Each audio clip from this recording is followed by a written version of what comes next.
टिप्पणी कर रहा था लड़का, कोई लड़का था, हम जब जा रहे थे तो उसने हमारे पास आके जोर से कहा, गुरुजी आप केवल अमीरों भर को मिल रहे हो। तो हमको हंसी आई। हमने उसको तो कुछ नहीं बोला, बहुत थके थे कथा के, तो सीधे जाके चाय पीनी थी, तो अंदर जाके चाय पी के, पर भैया एक बात बोले, हमारी नजर में ना कोई अमीर है ना गरीब, पर कुछ लोग ना सहयोग करते हैं तो बेटियों के विवाह में हमें कर्जा नहीं होता, बस ये बात है। तो वो मिलना भी जरूरी है, नहीं मिलेंगे तो व्यवस्था कैसे बनेगी, कैसे भंडारा कराएंगे, कैसे इनका उपहार खरीदेंगे, कैसे टेंट की व्यवस्था करेंगे, कैसे लाइट की व्यवस्था करेंगे। पर दिन में डीजल भर 5-5, 10-10 लाख का जल रहा, जो जनरेटर चल रहे हैं तुम्हें नहीं दिखाई पड़ रहे, पर पीछे भी फूक रहे हैं। हाँ, पर वो कहां से, तो यही सब लोग व्यवस्था करते हैं। तो मजबूरी है भैया हमारी, साल भर दरबार लगाते हैं जिनका कोई नहीं है, जिनसे कोई अर्थ की आवश्यकता नहीं, पर ये 4-5 दिन में हम 2-2 घंटे निकाल कर कोशिश भर उनको मिलने की कोशिश करते हैं जो बेटियों का कन्यादान ले रहे हैं। उससे व्यवस्था बन जाती है। देखो जो है हम सामने बोलते हैं, मुंह पे ही बोलते हैं, उससे धाम की व्यवस्था बन जाती भैया, नहीं तो ये कैसे होगा कन्यादान। तो आप अपने मन में ये बातें ना लो। कुछ लोग बोले छतरपुर में, हमारे जिला में ऐसी चर्चा चल रही छतरपुर में कि गुरुजी से तो अब वही मिल सकता जो दान दे। ना ना ना ना, रोज 500 से 1000 लोगों को उनको मिलते हैं जो ना दान देते हैं, ना जिनका अता पता, जिनका कोई नहीं है उनको मिलते हैं। हाँ, उसी बीच में 100-200 लोगों से मिल लेते हैं, कोई 2000 दे देता, कोई 5000 दे देता, कोई थोड़ा दे देता। भैया देखो साफ है, हम अपने लिए नहीं ले रहे, समाज के तुम्हारे लिए ही तो ले रहे हैं, बेटियों के लिए ही तो ले रहे हैं। तो हमें लगता है ये अपराध नहीं है, ये पाप नहीं है, इसलिए ये मन में विचार भी नहीं आना चाहिए। तुम्हें तो और कहना चाहिए, गुरुजी कन्या विवाह कर लो, हम तुम्हें कन्या विवाह के बाद मिल लेंगे। और हाँ, ऐसा भी नहीं कि नहीं, कल और परसों सब पंडाल वालों की लाइन लगा करके एक एक करके भभूति दे के सबसे मिलेंगे, ऐसा भी नहीं हमारे मन में। तो जो भी ये बात और अफवाहें फैला रहे ना, तुम्हारी ठट्ठी, हाँ, और फैलाते रहो, हमारा क्या जाता हलवा। जो हमारे पक्के चेला हैं उन्हें कभी बिगड़ना नहीं है, और जो कच्चे हैं वो हमारे कभी बनना नहीं है, काहे को टेंशन लें। जो पक्के चेला हैं वो पक्के चेला, जिन्होंने हमें जान लिया उन्हें तुम चाहे जो कहते रहो, हलवा नहीं होना है। और जिन्होंने, जो हमारे चेला नहीं बने, उन्हें ना भी कुछ कहो तो वो इतना ही कहेंगे तो दिक्कत है। सो अपनी ठटरी बढ़ाओ, बुंदेलखंडी में कहें नकरिया कड़वाओ, अपना क्या जाता है। हाँ, इसलिए ये बात हमारे मन में सुबह से लगी थी, हमने कहा आज थोड़ा ठोक दें, कह दें हमारे दिल में। नहीं तो कल रात से वही बात बैठी थी, वो लड़का तो कह के चला गया, लेकिन वो बात दिमाग में ऐसी धर गया कि अभी तक नहीं निकली। तो हमने सोचा आज कथा बाद में करें, पहले प्रवचन ही ठोक दो। तो बताओ भैया गलत तो नहीं है ये, तुम ही बताओ गलत है। अच्छा अब है भी तो क्या करें। लो तुम्हें ज्यादा दिक्कत है, तुम करा दो कन्या विवाह, लो करा दो, ज्यादा खुजली मची ना, आ जाओ करा बेटा, आ ठटरी के बरे।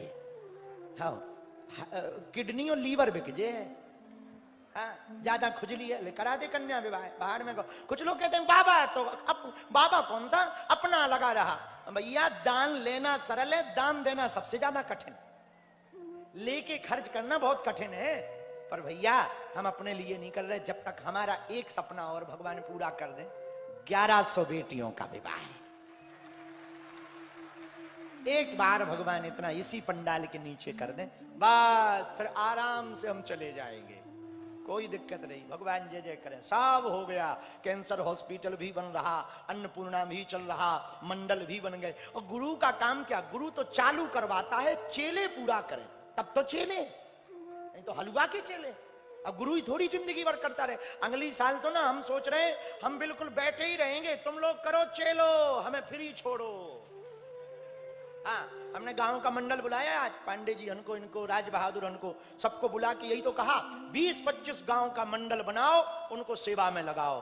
पहरा, टुरिया, गंज, खर्रोई, कदोहा, इमिलिया, कोड़ा, खजुराहो, राजनगर, बमीठा, और इधर हतना, सतना, देवगांव, झमटुली, सलैया, कावर, सीलोन, सब गांव को बुला के उनका मंडल बनाओ। 1-2 महीना ये मेहनत कर लो, उनको सेवा सौंप दो, हम बस रोज पर्चा बना के दरबार ठोके और हनुमान जी के चमत्कार दिखाएं। हाँ, तो ये बात हमारे मन में कल से थी, वो कह दी। अब ये बात विराम हुई, ज्ञान खत्म, कथा शुरू। बोलो सीताराम। 2 मिनट कीर्तन गा लो, फिर भागवत सुनाएंगे।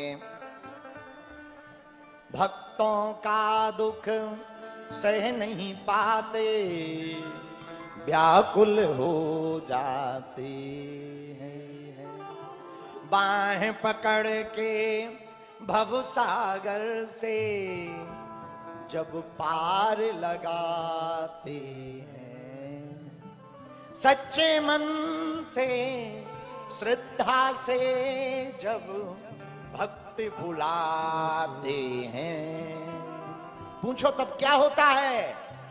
अरे जोर से तो पूछो। गोविंद चले आते हैं, गोपाल चले आते हैं, गोविंद चले आते हैं, गोपाल चले आते। दोनों हाथ उठा के गाओ। गोविंद चले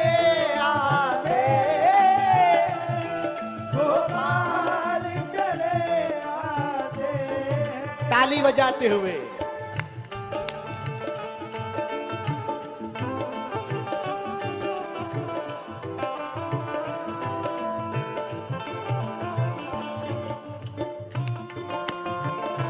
पीछे वाले भी दोनों हाथ उठाओ।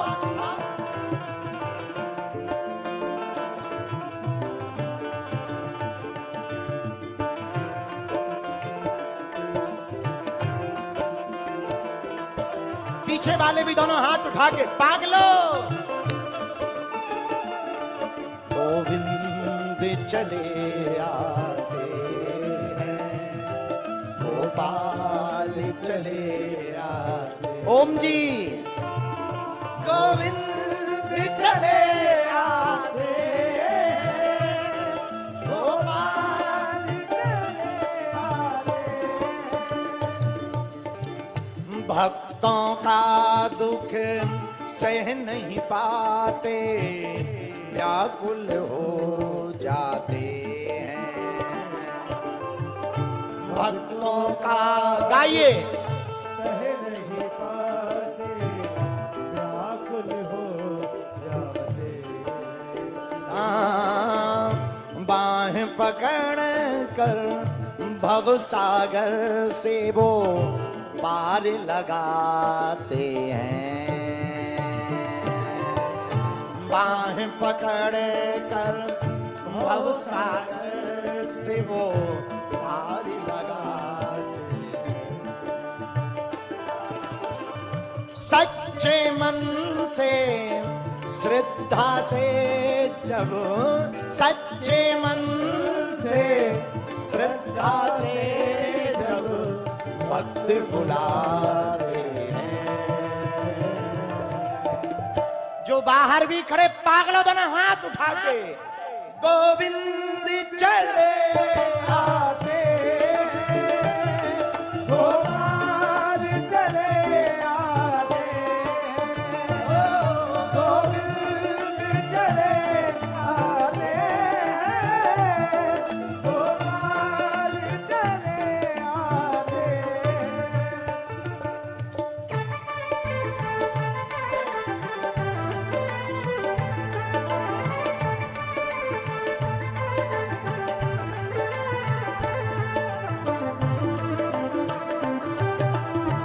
बोल वृंदावन बिहारी लाल की।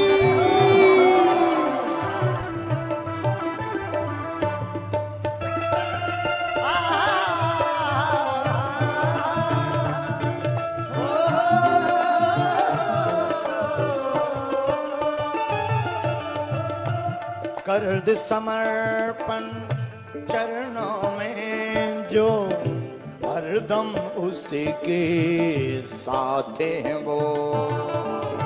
कर दे समर्पण चरणों में जो हरदम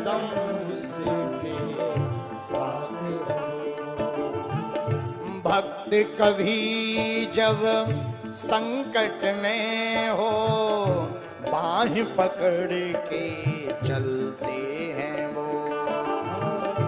भक्त कभी जब संकट में हो, बाह पकड़।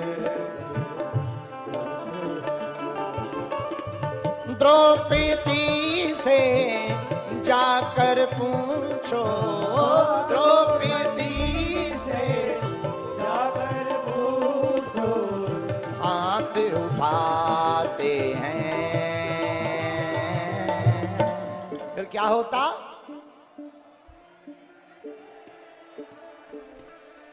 जरा जोर से ना।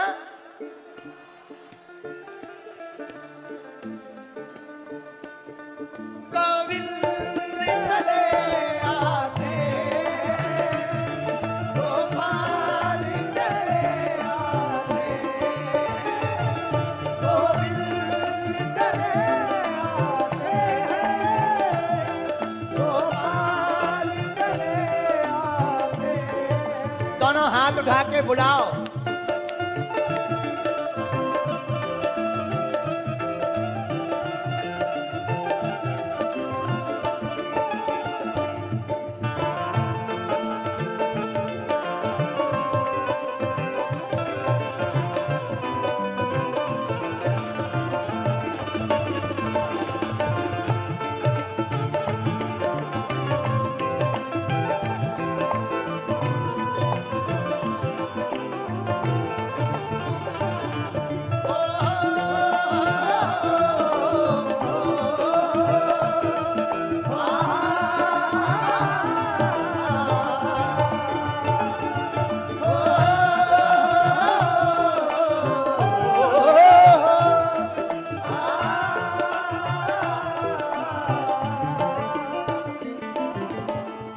भावों के भूखे हैं करुणा निधि, बिन बोले ही समझ जाते हैं। भाव के भूखे हैं करुणा निधि, बिन बोले समझ जाते हैं। कर्म प्रधान है जग की रचना, भक्तों के मन में बस जाते हैं। कर्म प्रधान है जग की रचना, भक्तों के मन में बस जाते हैं। ध्रुव प्रहलाद यदि गजराज, ध्रुव प्रहलाद यदि गजराज, कहीं घिर जाते हैं।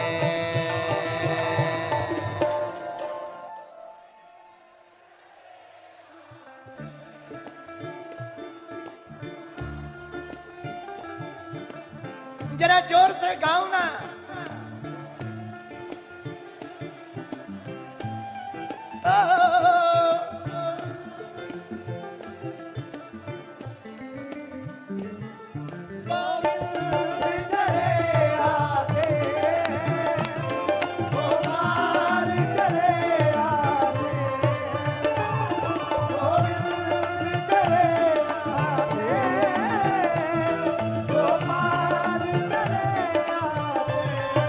हाथ उठा के राधे राधे बोल, जय जय राधे राधे बोल, राधे राधे बोल,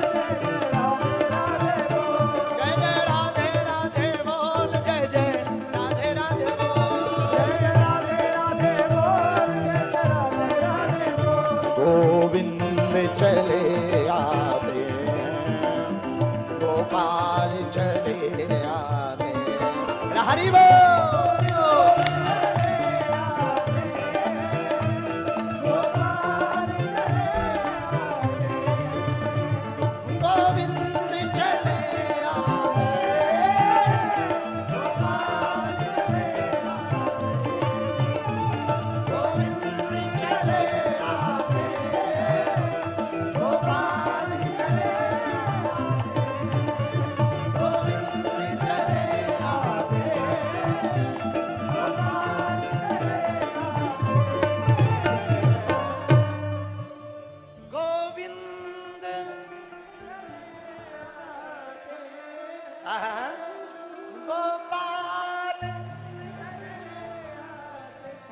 बैठ जाओ,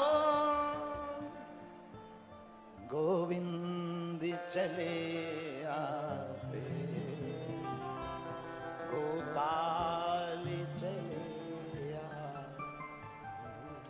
एक बात बोले पागलो, कह दो बोलो, जरा जोर से बोलो ना, बोले। आप लोग और हम लोग संत ना भी बन पाए तो चलेगा, पर संतोषी बन जाएं। संत ना भी बन पाए तो चलेगा, पर यदि संतोषी बन जाओगे ना भैया, पता है क्या होगा? पूछो क्या होगा? आप यदि संतोषी बन जाओगे तो संत के जैसे ही हो जाओगे। हाँ, और बुरा ना मानना, सब संत ही बैठे, संत बन गए और संतोषी ना बने तो 2 ही दिन से गए। धोबी का कुत्का, घर का ना घाट का। भैया कुछ लोग संत तो बन जाते हैं पर संतोषी नहीं बन पाते। तो जितने गृहस्थी बैठे हैं हमारे प्रिय पागल, मेरे पागलो, हमारी बात तुम नोट कर लो, बड़े काम की है। संत ना बन पाओ तो मन मलिन मत करना, संतोषी बन जाओ। और संतोषी बन के खूब साधु सेवा करो। पूछो क्यों? अरे पूछो ना, संतों की सेवा में हनुमान जी मिलते। साधु संत के असुर निकंदन। हनुमान जी तो संतों के रक्षक है, और आप संतों की रक्षा करोगे, संतों के साथ रहोगे, संतों की सेवा में रहोगे, हनुमान जी तुम्हारे साथ रहेंगे। हमको एक कथा बहुत याद आती है। एक भगत जी हुए, उनका नाम था धन्ना जाट। क्या नाम था? जोर से बोलो। धन्ना जाट। अरे महाराज इतने बड़े भगत भय, पूछो ना, बड़े संत सेवी। कोई महात्मा घर पे आ जाए भूखा नहीं जाए। सब महात्माओं को खूब चकाचक भोजन करावे, बढ़िया माल पुआ खवावे, बढ़िया जो घर में होवे सो पवावे। अब पिताजी बड़े परेशान, वो रोज महात्मा बुला ले। अच्छा, महात्माओं की तो आदत है, जिस घर में पंगत मिले बढ़िया श्रद्धा भाव देखें सो महात्मा और डबल तिबल रोज जावे। अब पिताजी का दिमाग खराब, काम के ना काज के, दुश्मन अनाज के, काम धाम कुछ करते नहीं, रोज महात्माओं की पंगत कराते। बड़ी पागलपन की बात है, बड़ी बावरी बात है। एक दिन पिताजी नाराज हो गए, अब तुम्हारा घर में बोरिया बिस्तर बंद है, खेत पे रहो, जाओ खेत पे काम करो। क्या काम करें पिताजी? अभी बोनी का समय है, जाओ खेत में बुवाई करो, बोनी करो। अब सुनना ध्यान से, जो आज्ञा पिताजी। गेहूं के दाने लिए, हल लिया और बुवाई करने के लिए चले गए। अब हुआ क्या? पूछो क्या हुआ? रास्ते में ही महात्मा मिल गए। महात्मा बोले, अरे भैया राम राम। हाँ महाराज जी दंडवत प्रणाम। महात्माओं कहां जा रहे? महात्मा बोले, भैया इस गांव में ना एक बड़ा अच्छा भगत रहता, धन्ना जाट, उसके घर जा रहे हैं, कुछ पंगत वंगत पाएंगे, फिर भजन कीर्तन करके कल जाएंगे। अच्छा हाँ महाराज। इसने सोचा ये घर जाएगा, पिताजी 4 गाली सुनाएंगे, क्या किया जाए? महाराज बुरा ना मानो तो पंगत यहीं करवा दे, और बढ़िया करवा दो, पर राशन वासन है, सामान है, अभी आता है। तो जो बुवाई के लिए गेहूं का बीज लेकर वही बेच दिया। बेच के महात्माओं की पंगत करा दी। हारे हारे, बढ़िया रबड़ी लाए, मालपुआ बनाए, बढ़िया खिचड़ी बनाई, बढ़िया सब्जी बनाई, दाल तरकारी बनाई, बढ़िया मीठा लड्डू लाए और महात्माओं को खूब पवाया। टन्ना के महात्मा बोले, वाह भगत जी खुश रहो, फूलो फलो, दूधो नहाओ, पूतो फलो, वाह वाह वाह। इसने भी कहा, जय हो महाराज। अब महात्मा तो चले गए, लेकिन इन्हें टेंशन हो गई। पिताजी ने कहा था खेत में बीज बो देना, हमने महात्माओं के पेट में बो दिया। अब बड़ी दिक्कत, अब क्या किया जाए कि महात्मा तो पाके चले गए, लेकिन अब किया क्या जाए? ये मन में सोचने लगे। हाँ बैठ जाने, वहां कोने पे बैठ जाओ, कोने पे बैठ जाओ, बीच में। अब क्या किया जाए? पिताजी तो पूछेंगे। इन्होंने ना एक उपाय किया। पूछो क्या? जोर से पूछो, और जोर से पूछो। भैया इन्होंने एक उपाय बड़ा प्यारा किया। ये खेत में गए, गेहूं तो थे नहीं, बीज तो महात्माओं के पेट में बो दिया, पर बगल वाले किसान बताएंगे कि आया ही नहीं। तो इसने क्या किया कि बोरी में रेत डाली, भगत जी ने, धन्ना जी ने रेत को डालकर खेत में झूठी मूठी बुवाई कर दी, और बगल वाले किसान को दिखा के करी, ए भैया तुम्हारी हो गई, हमारी चल रही, ताकि बगल वाले पिताजी को बताएं कि हो गई।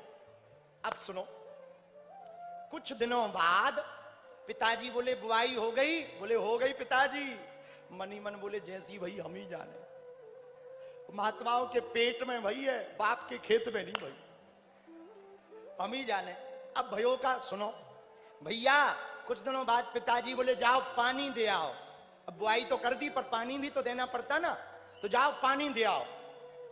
अब ये मन में सोचे कि जब हमने बीज ही नहीं डाला तो पानी काहे को दे दे, खेत को खाली पानी देने से थोड़ी कुछ होगा। तो रात भर चले जाएं घर से बाहर और मंदिर में बैठ के खूब कीर्तन गाएं, और सुबह से वापस आए तो पिताजी पूछे क्यों, कितने खेत में पानी लग गया? बोले आज तो पूरे एक खेत में लग गया। कीर्तन को पानी कहे। अब भैया का सुनो, एक दिन पूरे गांव के लोग धन्ना जी के घर पे आए, धन्ना जाट जी के घर पे, और गांव के लोग बोले इनके पिताजी से, इस साल आपने कौन सा बीज बो? तो पिताजी बोले क्यों? बोले ऐसी खेती तो हमने 40 साल में नहीं देखी जैसी तुम्हारी है। धन्ना जी भी बैठे थे, धन्ना जी को लगा कि आज तो पोल खुल गई, या तो ये मस्खरी कर रहे हैं, हमारा मजा ले रहे हैं, या फिर कोई लीला है। तो फिर पूछा, पिताजी ने सही सही बताओ। अरे बोले महाराज ऐसी खेती, ऐसी गेहूं के पेड़, ऐसी गेहूं की बाल, महाराज पूछो ना, इतने बड़े बड़े पेड़ गेहूं के आज तक नहीं भाई पूरे गांव में। ये बताओ कौन सा बीज डाला है? तो धन्ना जाट जी से पिताजी पूछने लगे, तुम बताओ बेटा कौन सा बीज डाला है? और धन्ना जी का बोले, सो हाथ जोड़ के पिताजी को सही सही बता दिए। बोले पिताजी खेत में बीज नहीं डाला, संतों के पेट में बीज डाला। हाँ, बोले संतों के पेट में?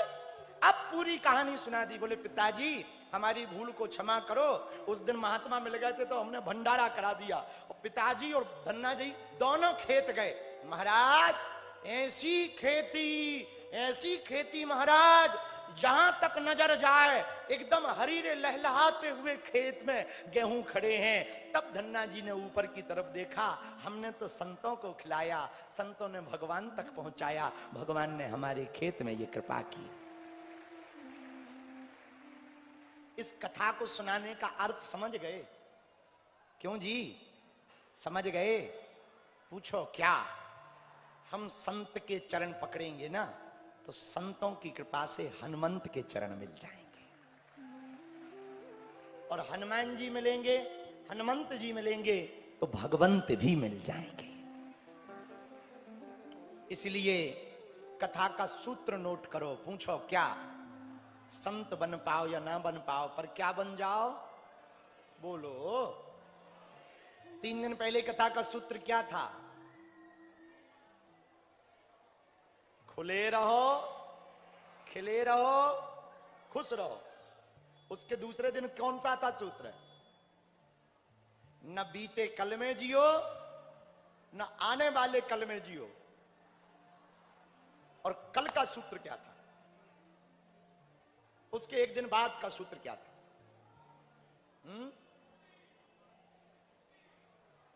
मृत्यु नहीं मुक्ति चुनो। क्या चुनो? बोलो बोलो बोलो। मृत्यु नहीं, क्या चुनो? और आज का क्या है? संत ना बन पाओ तो चलेगा, पर क्या बन जाओ? जब आओ संतोष धन, सब धन धूल समान। भैया संतुष्टि का महाराज जी धन नहीं आएगा तो कितना भी कुछ आ जाए सब कम है। सबसे खतरनाक है खोपड़ी। इसको क्या कहते रवि जी? खोपड़ी कहते हैं। अब तुम्हारी खोपड़ी में तो बाल ही नहीं है, हमारी में तो थोड़े बच गए। इसको कहते हैं खोपड़ी। क्या कहते हैं? अरे बोलिए, खोपड़ी क्यों कहते हैं? खो गई और पड़ी है। इसलिए खोपड़ी है। इसका दूसरा अर्थ सुनो, दुनिया में सबसे खतरनाक पात्र यदि कोई है जो भरता न, वो खोपड़ी का है। एक राजा के घर पे मांगने वाला आया, राजा ने कहा दे दो, तो जो खजांची था उसने देना शुरू किया, पूरा खजाना खाली हो गया पर पात्र नहीं भरा, कटोरा नहीं भरा। तो राजा को खबर लगी कि पूरा खजाना खाली हो गया पर उसका कटोरा नहीं भर रहा। राजा बोले जरा चेक करो कटोरा कौन सा है, जादूगर तो नहीं है। बोले चलो। अब गया राजा, राजा ने कहा भैया एक बात बताओ ये कौन सा कटोरा है। महात्मा बोले कोई कटोरा बटोरा नहीं है, ये मनुष्य की खोपड़ी है, इसको कुछ भी दे दो ये कभी पूर्ति। जो तीसरे वाले अगल बगल के पंडालों में बैठे ना, कैमरा वाले तुम्हें दिखाएंगे, अगल बगल के पंडालों में बैठे, वो सोच रहे काश हम पहले आ गए होते तो बीच में बैठे होते। जो बीच में पीछे बैठे वे सोच रहे काश एक डी और आगे बैठे होते। जो एक डी आगे बैठे वे सोच रहे काश आगे की डी में होते। जो आगे की डी में है वे सोच रहे काश हम कुछ एनआरआई होते तो ऊपर होते। और जो एनआरआई है वे सोफा के चक्कर में, और जो सोफा के चक्कर में आते हैं वो बगल में, और जो यहां आ जाते हैं वो फिर यहां की सोचते हैं। संत ने कहा माया मरी ना मन मरा, मर मर जाए शरीर, आशा तृष्णा ना मरी, कहे गए दास कबीर। भैया ये मन ना मानता नहीं, इसको कितना भी कुछ मिल जाए संतुष्टि नहीं होती। और आपको यदि अमीर बनना, हमारी नजर में वो अमीर नहीं है जिसकी करोड़ों आय है, हमारी नजर में वो अमीर है आय भले ही 2 रुपया हो पर रोटी प्रेम पूर्वक खाए। अमीर कौन है? जिसका पूरा परिवार एकजुटता के साथ भोजन कर रहा, वही अमीर है। और गरीब कौन है? तो धन पर कोई नहीं, वो गरीब है। इसलिए मेरे पागलों, तुम संतोषी बनो, संत ना भी बनो वो चलेगा, पर क्या बनो? संतोषी बनो, संतुष्टि रखो। जो मिला है, हमने हमेशा एक सूत्र बोला, आज का हमारा सूत्र नोट करो, दूसरा तुम्हें बहुत काम आएगा। अक्सर हमने वो सूत्र बोला, इस सूत्र को तुम याद कर लोगे तुम्हारी जिंदगी बदल जाएगी। जो प्राप्त है यही पर्याप्त है। जो तुमने अभी पा लिया उसी में संतुष्टि रखो। जो मिला है उसी में आनंद लो, उसी में भगवान को धन्यवाद दो। प्रभु बहुत कुछ दिया। एक आदमी रो रहा था, हमने कहा क्यों रो रहे? बोले जूता नहीं। हम कहा जूता तो है, बोले कंपनी के नहीं। तो हमें बड़ी हंसी आई। हमने कहा भारत में वो जूतों की कमी, कोई भी कांड कर जूते ही जूता मिलेंगे। कोई भी कांड कर जूते, इतने जूते मिलेंगे, तरह तरह के जूते मिलेंगे, बाल उखड़ जाएंगे। मना करना पड़ेगा, बस करो भैया। बोला ना नहीं वो जूते नहीं पहनने वाले। हम कहा वही हम कह रहे हैं। बोले महाराज जूते तो हैं पर कंपनी के नहीं है। अरे हम कहा क्या बाबरा पागल आदमी है, जूते नहीं है तो तू रो रहा है, कंपनी के जूते नहीं तो रो रहा, चल हमारे साथ। हम एक झोपड़ी में लेकर के गए। एक आदमी बैठा बैठा नमस्कार कर रहा था, मुस्कुरा रहा था, हमको देख करके बहुत खुश हुआ। हम गए, हमने उस आदमी जिसके जूते कंपनी के नहीं थे उससे कहा कुछ समझा? बोले क्या? हम कहा इस आदमी को देखो। बोले देखा। उनका क्या देखा? बोले गुरुजी ये दिव्यांग है, इसके पैर नहीं है। हम कहा बेटा तू इसलिए रो रहा कि कंपनी के जूते नहीं है, इसको जरा देखो, ये हंस रहा, इसके फिर भी पैर नहीं है। अब हमारी नजर में तुम दिव्यांग हो, ये दिव्यांग नहीं है, तुम दिव्यांग हो। मेरे पागलों, हम लोग इसलिए परेशान हैं कि हम अपने से बड़े लोगों से अपनी तुलना करते हैं। तो पहला सूत्र नोट करो हमारा, तुलना तुम किसी से मत करो। संतुष्ट रहना चाहते तो आज का सूत्र नोट करो, अपने से किसी की तुलना मत करो। तुम जो हो वही बेहतर हो, किसी से अपनी तुलना मत करो। तुम तुलना करोगे तो हमेशा टेंशन में रहोगे, फलाना ऐसा, ढिकाना ऐसा, ढिमका ऐसा। अरे वो अपने कर्मों के कारण है, तुम अपने कर्मों के कारण रहो। हमसे कोई बेहतर हो सकता पर हमारे जैसा नहीं हो सकता। हमसे कोई भी बेहतर हो सकता है, या ठीक हो सकता है या खराब हो सकता है। हमसे कोई 19 नंबर हो सकता है या 21 नंबर, पर यदि हम 20 हैं तो वो हमारे जैसा नहीं हो सकता। इसलिए अपनी पहली तो बात, दूसरों से तुलना मत करो।